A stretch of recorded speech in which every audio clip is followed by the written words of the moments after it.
Hello, everybody, and welcome back to Halftime. You're here with your boy Ryan. Welcome back. Thank you so much for tuning in. Before I even start the show, please click subscribe. Thank you so much for tuning in and for coming through again to Halftime. As you can see, I'm enjoying this lighting. I think we also were talking about it on yesterday's show about Jadon Sancho, but this lighting is fire. Kind of caught it at a golden hour. Anyway. But I hope you guys are all good. Hope you guys are all enjoying your day. Hope you guys are all just taking it easy and just looking after yourselves during this pandemic. But anyway, without further ado, I'd like to just mention that obviously I'm really enjoying Halftime. This is a new segment of my show. And just if you guys are unaware, this will not be on the Dugout podcast on Spotify, Apple Podcast, or wherever you listen to podcasts. This is just strictly for YouTube, and it's my daily show talking about topics that I feel like I want to talk about.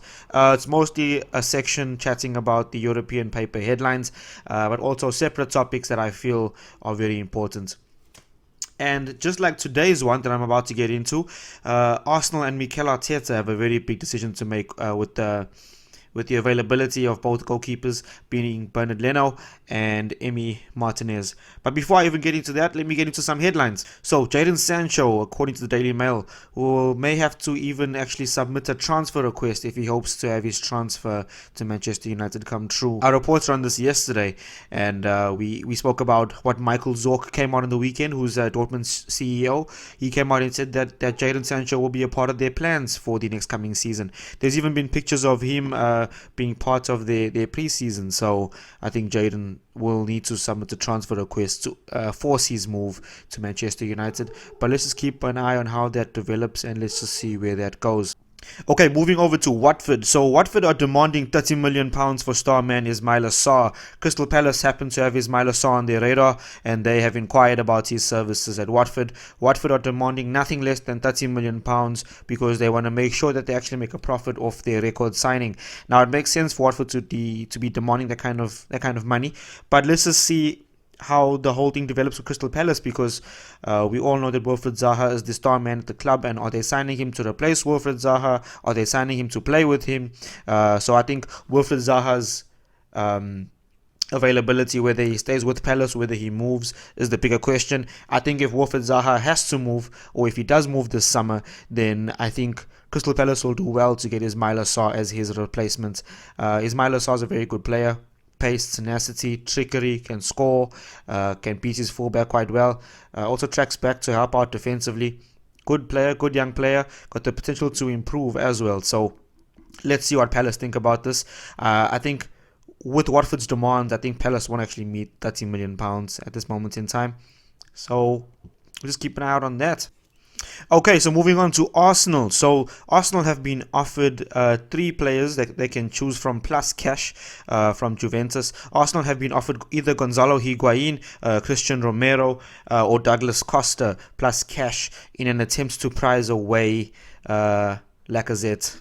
So Laka has been obviously a very pivotal player for Arsenal. You know what? I think Juve are going to have to put up straight up cash. I think Arsenal don't want Higuain.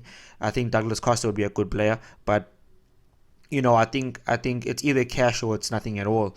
I think Arsenal at this moment in time, they need the funds. I think every club needs the money. So I think it's either going to be cash or no deal at all. But right now, Juventus have offered either Gonzalo Higuain, Douglas Costa, or Christian Romero plus cash to try and prize away Alexander Lacazette. That is being talked about by the Daily Mail and the Guardian. Okay, so moving on to Tottenham. I think we've all seen Tottenham sign Pierre-Emile Højbjerg.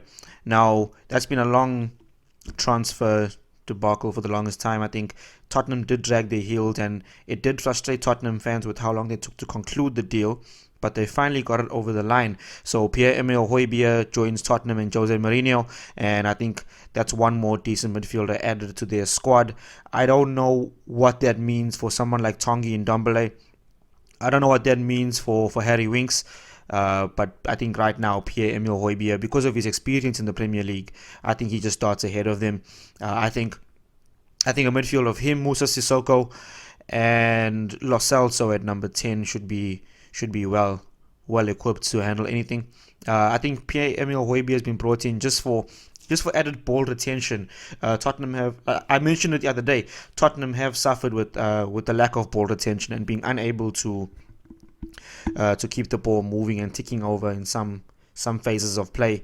And I think Pierre-Emile Højbjerg is the kind of player that Jose Mourinho likes. He's box to box, he's all action, he gets involved, he gets stuck in. I think he's a good player to have in your books. But I don't think this is a sign of intent from Tottenham.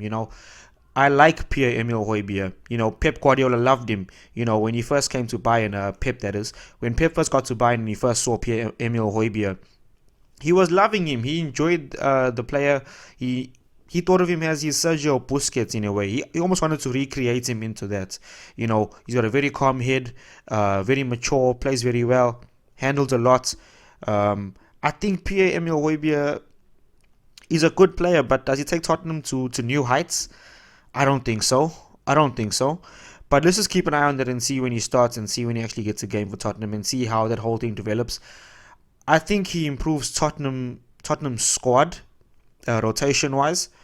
I don't know if he's a step up from the likes of, say, Harry Winks. Is he a step up from Musa Sissoko? I get they're two completely different midfielders, but is he an improvement on those guys? Let's just see how it goes. But all in all, Tottenham have signed Pierre-Emile Højbjerg. Okay, so Mikel Arteta has quite a dilemma on his hands. Who does he choose? Does he choose Emi Martinez, or does he choose Bernd Leno to be his goalkeeper? Essentially, Bernd Leno's had a very good season and a half. He's been very impressive. He's been good at his feet. He makes very good saves, and he's been a very good keeper for Arsenal in the past. Since he's been there, actually, he's actually dramatically improved, if I'm being honest, because when he first came, he was a bit shaky, but I think given time, he's proven to be a very good goalkeeper. I think Leno's really good with his feet. He's got a good mentality. I think he's very professional. I think shot stopping is almost close to wow. It's actually incredible how many shots that guy stops every now and again. He can play with his feet too, but obviously he got injured, and that led to the rise of Emi Martinez. Emi Martinez came in and done an outstanding job for Arsenal. Absolutely outstanding. I can't praise the guy anymore. From being third choice to backup goalkeeper, and it now looks like he's pushing to be first choice goalkeeper. So what do you guys think? Who does Arsenal ultimately go for? You know what? I'm actually going to argue for Emi Martinez. I think Emi Martinez should be Arsenal's new number one. And you know what? It's hard to almost, after a player's played so well, it's hard to turn on and say, take a seat. Leno's back to fitness. You can have a seat. You can relax on the bench. Emi Martinez has been very vocal in the press as well, coming out saying stuff like, that I need more games, I need to be playing more. If I don't play more, I'll have to look for games elsewhere. Those sort of murmurings. But I think he deserves to be getting a start. He deserves the number one jersey and to be playing between the sticks. In my opinion, I think Emi Martinez should start. Let me just see it here. I'm not much of a numbers guy, don't get me wrong, but numbers do tell us something. There is some data that we can use, but I'm not completely reliant on what data tells me. But for all of you numbers people, I'll give you guys the information. So, basically, Bernd Leno's had 30 appearances in the Premier League, and he's had 7 clean sheets. Okay, 7 clean sheets. And Emi Martinez has had 9 Premier League appearances and 3 clean sheets. 3. So if you look at it, Emi Martinez has played a third of the games and had almost half the amount of clean sheets. That's incredible if you ask me. That is incredible. I genuinely think that Mikel Arteta has to make a plan to play Emi Martinez. Whether one is the Europa League goalkeeper, one is the Premier League one. I would insist Leno to fight for his position again. I would insist it. It's a bit of a sad thing now that the season is over, and we have to kind of wait until September 12th for the new Premier League season. Until that happens, we kind of have to just sit tight and say, let's just see what Arteta sees in pre-season training, what he sees every single day at Arsenal's training ground, and just look at it like that. I think, does Mikel Arteta ultimately say, last season is over, forget about it?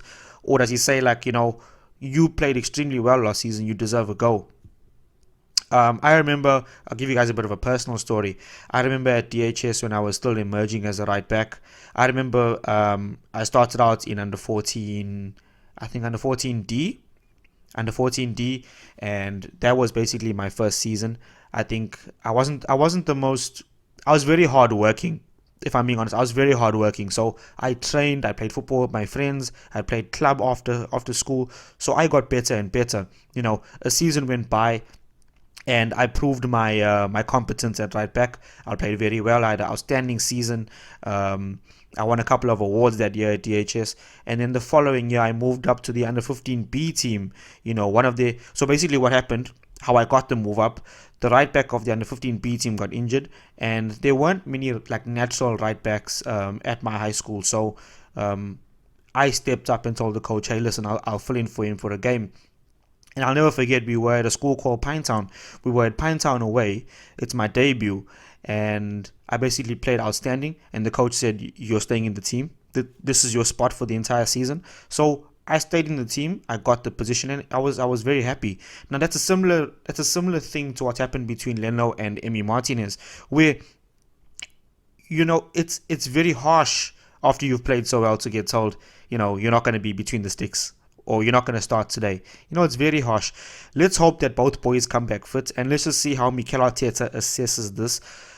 I think it's a very good headache to have as a manager. It's a very good headache to have. Like, two really good goalkeepers fighting for one spot. It kind of just keeps them both on their toes. But in my own opinion, Emi Martinez should start. Like, Emi Martinez really should start. I think he should be Arsenal's number one until he has a bad game, or until he gets injured. And touch wood, I'm not saying he should get injured. I'm saying if he gets injured or he has a bad game, then Leno basically will come back to number one.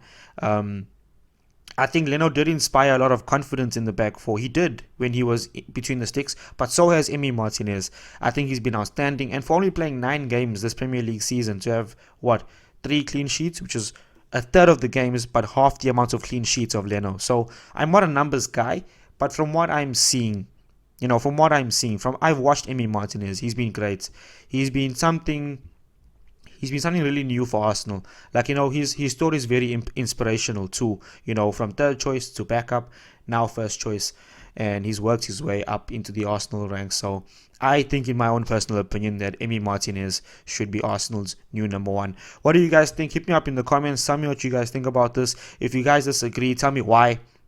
Tell me why you think so. And anyway, before I even say bye, guys, please subscribe. If you can, please tell all of your friends about this halftime show. Tell people about it. Please share the show as well, because it's very important to me. It means the world to me. You can hear how passionate I am about football. But yeah, thank you so much for watching me. I appreciate all of you, and it's always a good thing just to have you guys here. Listen. One more thing. Please DM me any topics you think I should get into. I'd love to obviously hear your feedback and to hear what you guys think that I should be chatting about or dissecting, or you want to hear my opinion on. Please DM it to me on Instagram at the Dugout Podcast. If you have me on WhatsApp, tell me personally. But yeah, let's get more deeper topics into the show, and I want to make the fans happy too. Anyway, guys, have the best week. This is your boy Ryan. I'll chat to you guys soon. I'll see you tomorrow, and this is halftime. Cheers.